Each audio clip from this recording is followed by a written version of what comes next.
welcome to the Larry King Show. My name is Larry King, and yes, I am old. But no, tonight do I have a special show for you. This show is so special, no one can top it, not even Oprah, okay? But listen, let me just tell you what this show's about. This show is about the classics of our past. And no, I do not mean myself.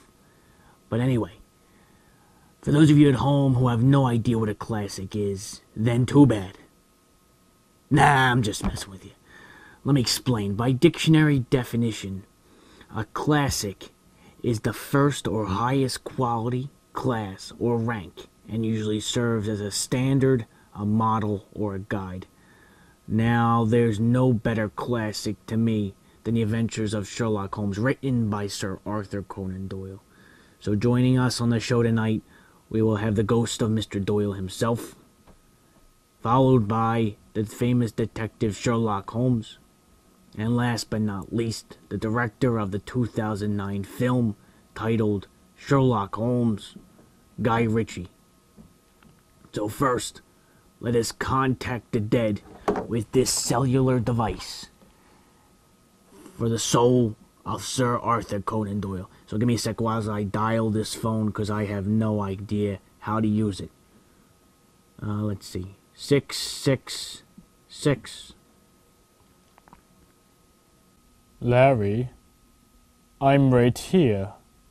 Well, hello, Mr. Doyle. It's a pleasure having you on the show with us tonight. So it's been over 200 years since your stories about Sherlock Holmes first appeared on newsstands across England, and eventually the world. So tell us, Sir Arthur, why should we consider your stories of Holmes's adventures a classic? Well, Larry, the reason why Sherlock Holmes is considered a classic is because without Sherlock Holmes, there would be no Dr. House, probably no Nancy Drew, and maybe even no James Bond. And the reason is not because of the Sherlock Holmes character himself, but because of his style of solving crimes by using his intellectual skills rather than his physical abilities. This was the first time that the character was able to use their observational skills to solve the world's toughest crimes. This is what makes Sherlock Holmes and his stories a classic. And as you can see, Holmes' abilities have been able to withstand the wits of time. Well, as I said earlier, a classic is usually something that can stand as a sort of a guide. Since you mentioned Dr. House, how has Sherlock served as a guide for him? His psychology methods. Both House and Holmes use some sort of psychology to solve their cases, and even after 200 years, House still follows in Holmes's footsteps. But it's not only Dr. House. Students in schools are studying Sherlock Holmes because he is unique. He's not your typical detective. Very interesting, Mr. Doyle, very interesting. Well, unfortunately, we have to take a short commercial break, but we'll be back in a minute.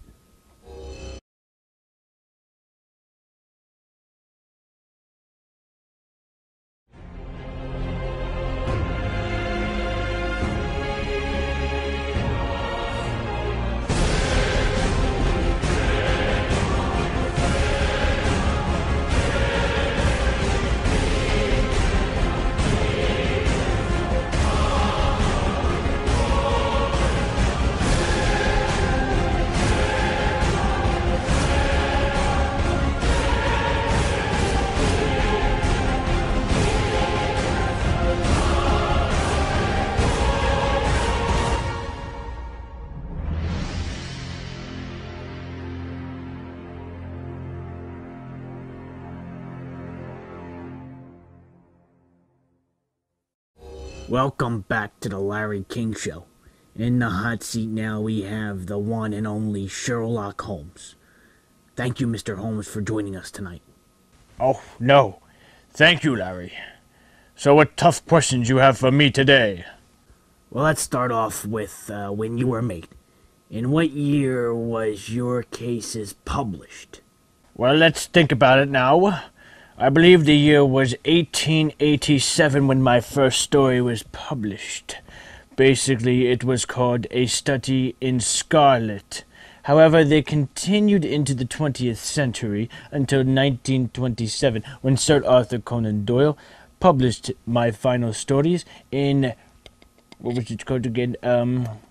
The Case Book of Sherlock Holmes. So your stories lasted decades. Decades? Over a century? You kidding me? Even though Doyle died and the stories were never continued on, I mean, my work continued into television and even movies. That is incredible. So tell me, Sherlock, what exactly happened in Sir Arthur Conan Doyle's life that affected the development of his stories? Well, you see, Larry, I believe that it was his experiences in life and the people he met who really affected his writing greatly.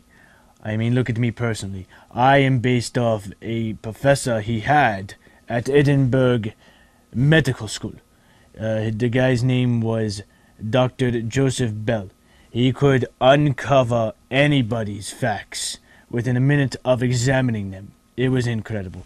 But now that I think about it, not only did these people have an effect, but the stories of Sir Arthur Conan Doyle, they could have been based off of Doyle's early days sailing the Arctic, or his climbs of the Great Pyramid in Giza, or his understandings of the mysterious disappearance of Agatha Christie and the cause of death of Lord Carnarvon, that's it, after he discovered the tomb of the Pharaoh Tutankhamun. Yes, that's it.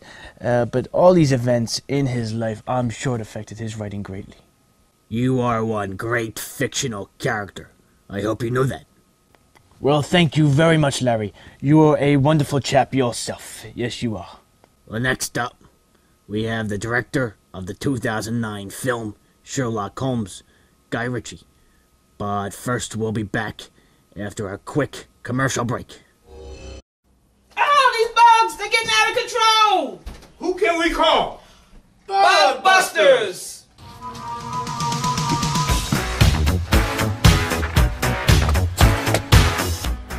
Bug Busters, I'm so glad to see you! Come here! I ain't afraid no bugs. My chemicals are safe for children and pets.